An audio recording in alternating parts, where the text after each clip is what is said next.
നിങ്ങളുടെ favourite shows ഇനി ഒരിക്കലും മിസ്സാവില്ല. ഇപ്പോൾ C5-ലൂടെ കാണും നിങ്ങളുടെ ഫേവറേറ്റ് ഷോസ് തികച്ചും സൗജന്യമായി.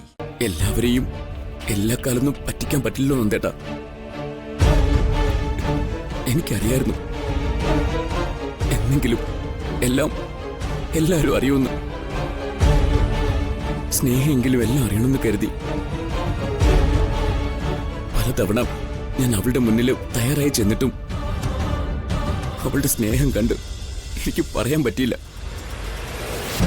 അനാഥനായി എനിക്ക് അവളെ നഷ്ടപ്പെടുമെന്നുള്ള ചിന്തയായിരുന്നു എനിക്ക്. നന്ദേട്ടനോടും പറയാനുള്ള ധൈര്യം ഉണ്ടായിരുന്നില്ല.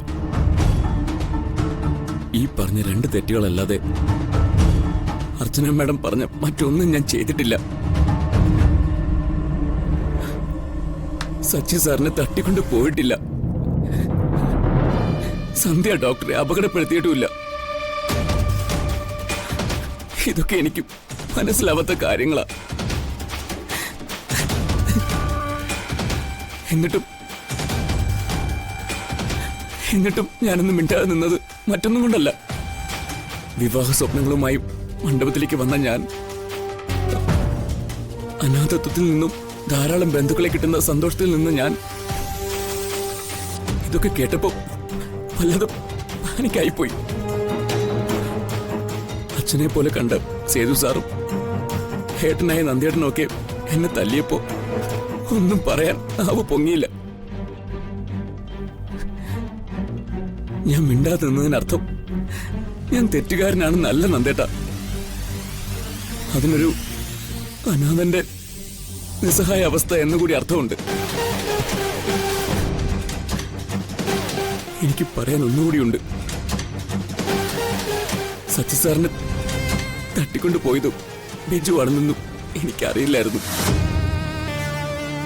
കേസിന്റെ പേരിൽ കോടതിയിൽ വെച്ച് കണ്ട പരിചയമായതാ ബിജുവിനെ. കുഞ്ഞിന് അസുഖമാണെന്നും ഓപ്പറേഷൻ വേണമെന്നൊക്കെ വിളിച്ചു പറഞ്ഞപ്പോ കുറച്ച് കാശ് കൊടുത്ത് സഹായിച്ചതാ ഞാൻ. എന്റെ പിന്നില് ക്യാമറയുമായിട്ട് ഒരാളെ അർച്ചന മാഡം വിട്ടിരുന്നു എന്ന് ആ വീഡിയോ കണ്ടപ്പോഴാണ് എനിക്ക് മനസ്സിലായത്. ഇതൊക്കെ നന്ദന്റെ മുമ്പിൽ ധനുഷിന്റെ കുമ്പസാരമല്ല.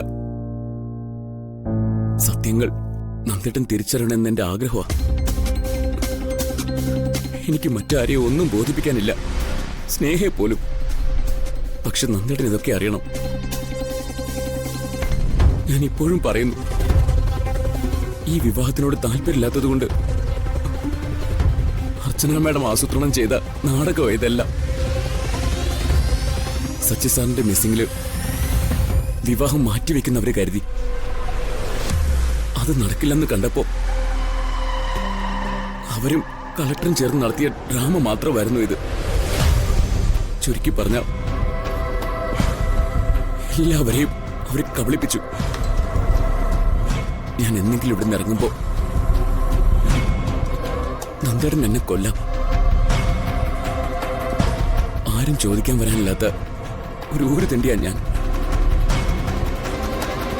നന്ദേട്ടനോ കോടതിയോ തരുന്ന എന്ത് ശിക്ഷയും വാങ്ങാൻ ഞാൻ തയ്യാറാ. പക്ഷെ അതിനു മാത്രം ഒരു കുറ്റവും ഞാൻ ചെയ്തിട്ടില്ല. ഡൗൺലോഡ് ചെയ്യൂ C5 ആപ്പ്. കാണൂ എല്ലാ എപ്പിസോഡുകളും സൗജന്യമായി.